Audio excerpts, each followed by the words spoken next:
So skin কেয়ারের ব্যাপারে আমি খুবই লেজি। ছোটবেলায় আমি অনেক সুন্দর ছিলাম, এখন আমি অনেক কালো হয়ে গেছি। এখন তো সবাই বলছে ভাইরাল হওয়ার নেশাই হয়তো মেতেছেন মিষ্টি জান্নাত। এই মিষ্টি জান্নাত ক্যামেরার সামনে কিছু বলা মানেই কন্ট্রোভার্সি। শুনলে মনে হয় যা মনে আসছে বলে যাচ্ছে।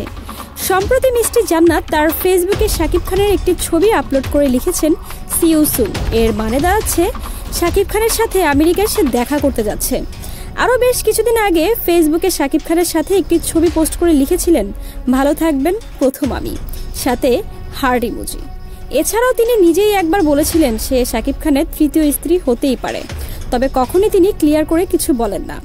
এসব ছবির ভিত্তিতে কিছুদিন আগে সাংবাদিকরা তাকে প্রশ্ন করেন তাহলে আপনি কি হতে যাচ্ছেন শাকিব খানের তৃতীয় স্ত্রী?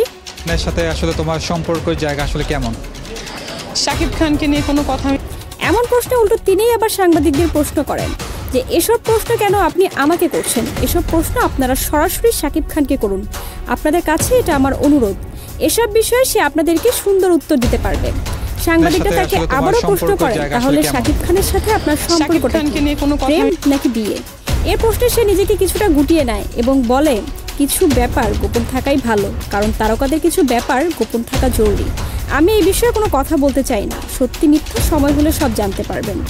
এছাড়াও তিনি বলিউড সুপারস্টার সালমান খানকে নিয়েও কথা বলেছেন। তিনি বলেছেন তার প্রিয় নায়ক সালমান খানের সাথে তার দেখা হওয়ার কথা ছিল, কিন্তু তিনি নাকি ইচ্ছা করে দেখা করেননি, কারণ যাকে ভালো লাগে তার কাছ থেকে দূরে থাকাই নাকি ভালো। সামনাসামনি দেখলে যদি তার ভালো লাগাটা নষ্ট হয়ে যায়, এজন্য তিনি সালমান খানের সাথে দেখা করেননি।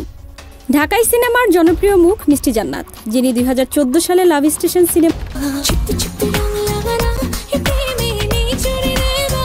মাধ্যমে চলচ্চিত্রে আত্মপ্রকাশ করেন। অভিনেত্রী পরিচয়ের পাশাপাশি একজন দক্ষ দন্ত চিকিৎসক হিসেবেও তিনি পরিচিত। বর্তমানে তিনি তার চলাফেরা এবং মন্তব্যের কারণে বিভিন্ন পোশাক আশাক এবং তার ব্র্যান্ডের জিনিস দেখিয়ে নিজেকে আলোচনায় রাখতে চাইছেন, এমনই কথাবার্তা চলছে চারদিকে। এছাড়া উনি সবসময় দামি পোশাক, দামি ঘড়ি, দামি ব্যাগ ব্যবহার করে মানুষকে বোঝাতে চাইছেন আসলে উনি অনেক টাকা আর্ন করেন। তবে তার আয়ের উৎস কি সে বিষয়ে অনেকেই আগ্রহ প্রকাশ করেছেন। নায়িকা হলেও সিনেমা তেমন একটা নেই তার হাতে, এবং একজন ডক্টর হয়েও 2 দিন পর পর দুবাই এবং বিভিন্ন দেশ বিদেশ ঘুরে বেড়ান। মাসে কত টাকা উনি ইনকাম করেন? তাহলে তার বিলাসবহুল জীবনের উৎসটা কি? নাকি এসব করে নিজেকে আলোচনায় রাখতে চাইছেন? তাছাড়া শাকিব খানকে নিয়ে তো বিভিন্ন পোস্ট, বিভিন্ন কথা বলতেই থাকেন বিভিন্ন পার্টিতে। এসব কথা বলে তিনি নিজেকে কি প্রমাণ করার চেষ্টা করছেন, নাকি পুরোটাই ভাইরাল হওয়ার নাটক করছেন? একবার একটি অনুষ্ঠানে চিত্রনায়িকা অপু বিশ্বাস বলেছিল আপনি যদি খুব দ্রুত ভাইরাল হতে চান আপনাকে বেশি কিছু করতে হবে না, শাকিব খানকে নিয়ে 2-1টা কথা বলুন অথবা শাকিব খানের নাম নিন, দেখবেন এমনিতেই ভাইরাল হয়ে গেছেন। শাকিব খানের নাম নিলেই কিন্তু ভাইরাল। তাহলে কি মিষ্টি জান্নাত সে পথেই হাঁটছেন? এসব কিছুই কি তার ভাইরাল হওয়ার ধান্দা, নাকি আসলেই শাকিব খানের সাথে তার গোপন কোনো সম্পর্ক আছে? আপনার কি মনে হয়? আপনি চাইলে আপনার মতামত আমাদের কমেন্ট সেকশনে জানাতে পারেন। বিনোদনের সকল নিউজ আপডেট পেতে আমাদের সাথেই থাকুন।